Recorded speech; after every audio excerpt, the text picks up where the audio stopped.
spring is the perfect time for hosting, and what better way to do so than a spring brunch charcuterie board? Sanam with Grazing Daisy is here to show us how to make the assembly, and it's so great to see you. Yeah, thanks for coming in. It's so great to be here. Thank you so much. I'm so excited to build this spring board. I think spring is the perfect time for daytime hosting, so we're going to build a beautiful brunch board together. And you're the expert, because Grazing Daisy is, of course, your company, a local company here in Waterloo region, specializing in charcuterie and workshops and grazing tables. We're going to have our own workshop here at CTV Kitchener. Absolutely. So let's get started. We have some beautiful cheeses here. So one of the things you want to hit when you're building a charcuterie board is all the different palettes. So we have a hard cheese, some soft cheese, some stronger notes, and some lighter flavors. Lots that I can pair with different jams. What you have going on right here is I'm going to get you to toss those. This is just simple cream cheese and everything bagel seasoning. Okay, so this is such a delicious little bite. It's perfect for brunch, because I think when you think brunch, you think about bagels and cream cheese. Yeah, this is so good. What a good idea. Okay, easy to do too. Easy to make, and you just toss them in your little everything bagel seasoning. Yep. Okay, exactly. So what is the next step to building a charcuterie board? We start with our cheese. We've got it all laid out. Yep, so I like to work with my biggest elements first, so some of the bigger stuff. So we're gonna go into the meats next. So what we got going on is a little salami action, and I'm gonna show you how to do a little trick with your salami. So you're gonna take a round cup, anything that has a small rim, and you're gonna fold your meat halfway into the cup with half sticking out on the edge. You're gonna take the second slice and fold it on top, leaving a little bit of a gap, and you're gonna spiral all of your slices. We're using there's 10 to 12 slices here, and we're gonna have a little surprising trick at the end. Okay. Now there's different ways that you can style the meats. You can make what's called a salami chain, or we got some humble turkey here into a turkey river. So we'll go through a little bit of that as well. I love that you took boring deli turkey meat and turned it into something beautiful. Something so simple, and you're right, you can just make it into a little cute little bite. I think that's a big thing about a charcuterie board too. I know, especially for when I'm building them, I don't know how to make them pretty, so this is a good tips and tricks that we're learning today. Absolutely. I recommend doing the prep step in one phase and the assembling in another. So if you prep all of your stuff the day before, then you can actually enjoy the process of building the board, and all your creativity flows through. Okay, so how's that look? It looks amazing. So what you're going to do is choose a spot on your board, and you're going to flip it over. Okay.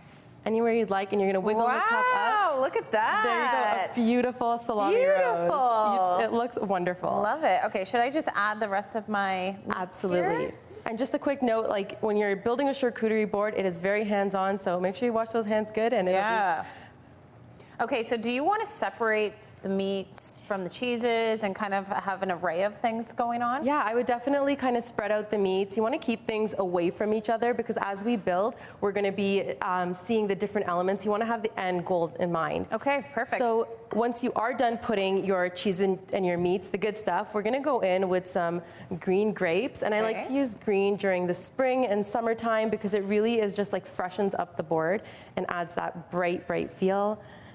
How's my board looking? It looks gorgeous. Okay? It looks wonderful. Okay, great. I like to keep the grapes clustered together, because it just kind of gives a cohesive look at the end. Okay. Now so we're gonna fruit plate. Yeah, we're gonna go in with the rest of our fruit. So I've cut some clementines in half.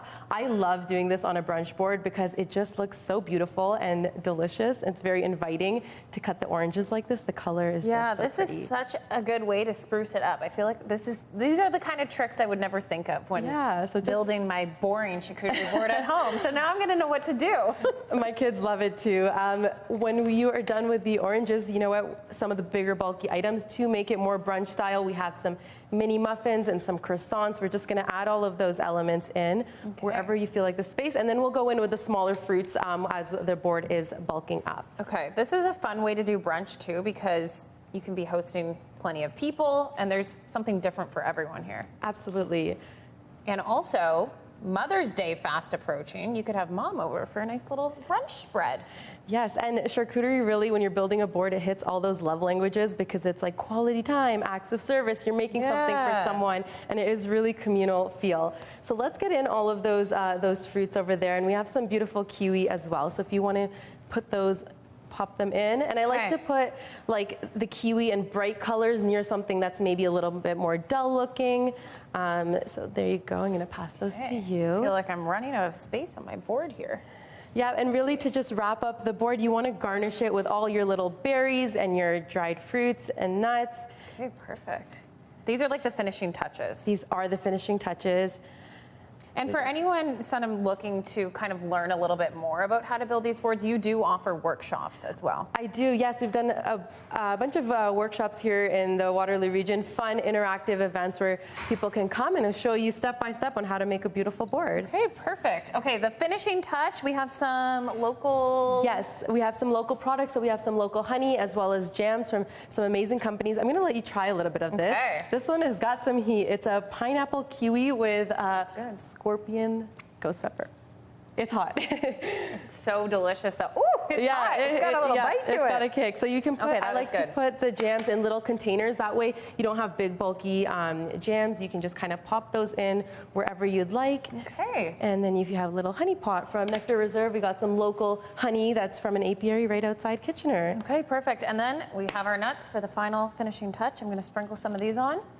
And I don't know, this looks pretty good. These boards are looking amazing. What do you think? You did a wonderful job. Thank you. I had the expertise with me. Okay, the perfect brunch board. I think anyone would want to come over and take part. Sanam, thank you so much for showing us how it's done. Amazing. You're very welcome. I had so much fun.